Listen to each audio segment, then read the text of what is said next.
प्रिय छात्रों,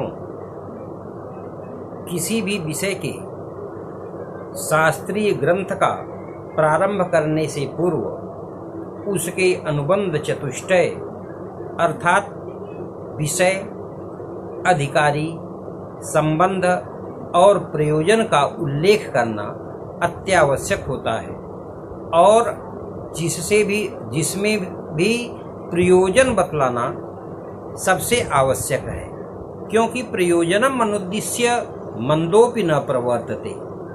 बिना प्रयोजन के तो मूर्ख भी कोई कार्य नहीं करता है। शास्त्रीय ग्रंथों का उद्देश्य किसी कार्य में व्यक्ति को प्रवृत्त करना हुआ करता है और बिना उद्देश्य जाने कोई किसी कार्य में प्रवृत्त नहीं होता है।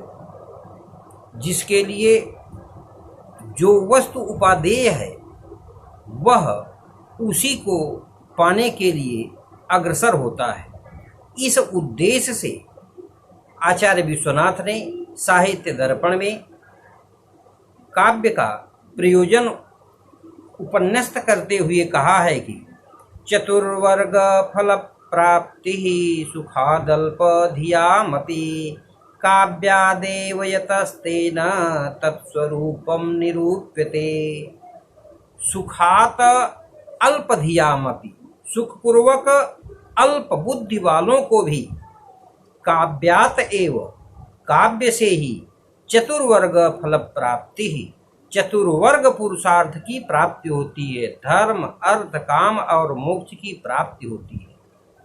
तेन, इसलिए तत्स्वरूपम निरूप्यते, उसके स्वरूप का निरूपण करता हूँ। यानी आचार्य विश्वनाथ ने काव्य का 4 प्रयोजन बताया है: धर्म, अर्थ, काम और मोक्ष की प्राप्ति। काव्य की रचना से धर्म की प्राप्ति होती है, जिससे अमंगल का विनाश होता है और मंगल की प्राप्ति होती है।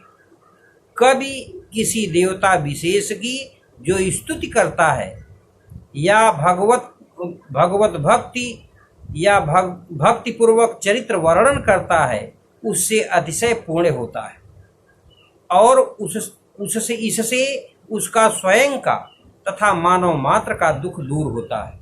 मयूर कवि ने सूर्य शतक की रचना करके कुष्ठ रोग से मुक्ति प्राप्त की थी। गोस्वामी तुलसीदास ने हनुमान बाहु की रचना की और उनके बाहु पीड़ा का निवारण हुआ। पद्माकर कवि द्वारा गंगा लहरी भी अमंगल के विनाश के हेतु ही लिखी गई थी। हिंदी में तुलसीदास जी द्वारा रचित रामचरितमानस का पाठ तो अब भी लोग पूर्ण लाभ और मंगल की प्राप्ति हेतु ही करते हैं। काव्य की रचना से अर्थ नामक पुरुषार्थ की भी सिद्धि होती है। कवियों के लिए यह प्राचीन काल से लेकर अब तक धन प्रदायिनी रही है। प्राचीन समय में राजाश्रित कवि अपने आश्रयदाताओं की प्रशंसा में काव्य रचना करके प्रचुर धन प्राप्त करते थे। जो ऐसा नहीं करते थे उन्हें भी अपने श्रेष्ठ कवि होने के कारण राजा से सम्मान और धन मिलता था। जैसे महाकवि कालिदास को सम्राट विक्रमादित्य से प्राप्त हुआ था। कभी आवश्यकता पड़ने पर भी अपनी रचना बेचकर कवियों ने धन प्राप्त किया। भारव के विषय में किंवदंती है कि उनके एक श्लोकार्ध सहसा विदधीत न क्रियाम अविवेकः परमाम पदम को बेचकर उनकी पत्नी को 16 सहस्र स्वर्ण मुद्राएं प्राप्त हुई थी। धावक कवि ने अपनी रचनाएं सम्राट हर्षवर्धन को बेच दी थी। इस प्रकार काव्य की रचना प्रभूत धन देने वाली भी है। सर्वोपरि इससे जो अक्षय कीर्ति प्राप्त होती है वह तो प्राणी का प्रशस्यतम धन है। काव्य का जो तीसरा प्रयोजन इन्होंने बताया, काव्य से काम की सिद्धि होती है। काम की सिद्धि तो काव्य से स्वतः सिद्ध है। यह पढ़ने पर तत्क्षण जिस अनिर्वचनीय आनंद को प्रदान करता है उसे विश्व का कौन दूसरा पदार्थ दे सकता है। काव्य का अध्ययन कर पाठक जिस अलौकिक आनंद के सागर में गोते लगाने लगता है वह ब्रह्मानंद सहोदर या मुक्ति के समकक्ष है। भक्तिपूर्ण काव्य के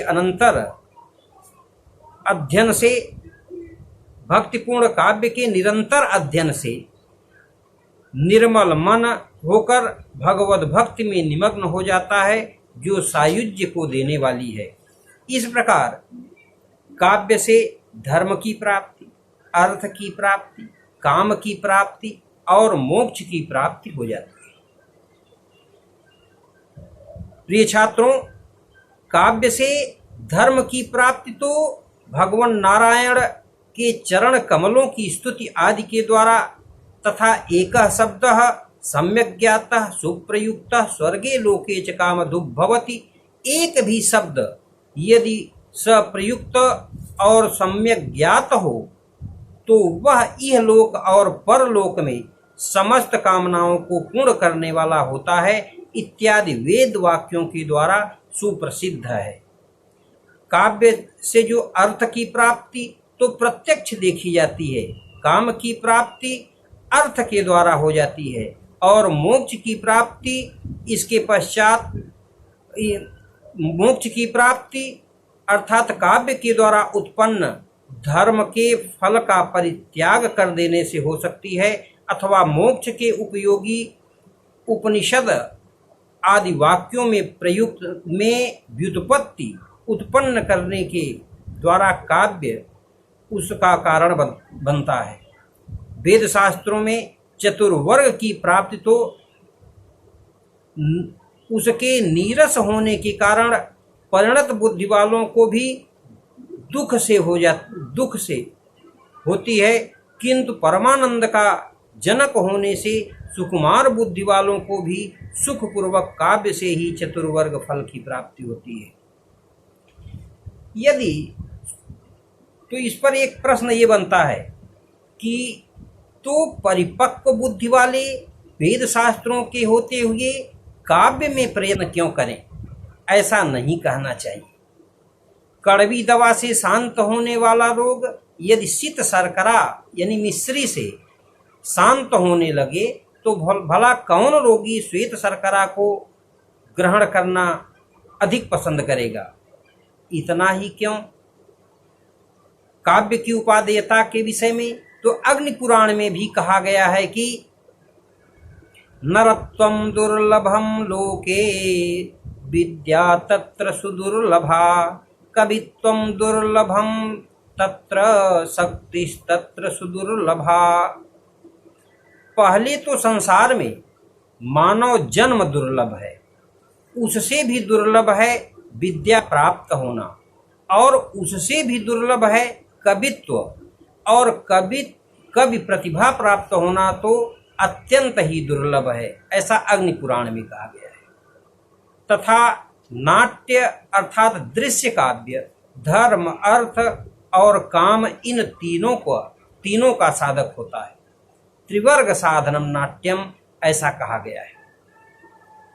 विष्णु पुराण में उल्लिखित है कि जो भी काव्याख्यान और जितने भी गीत हैं वे समस्त वेद शब्द मूर्ति भगवान विष्णु के ही अंश हैं।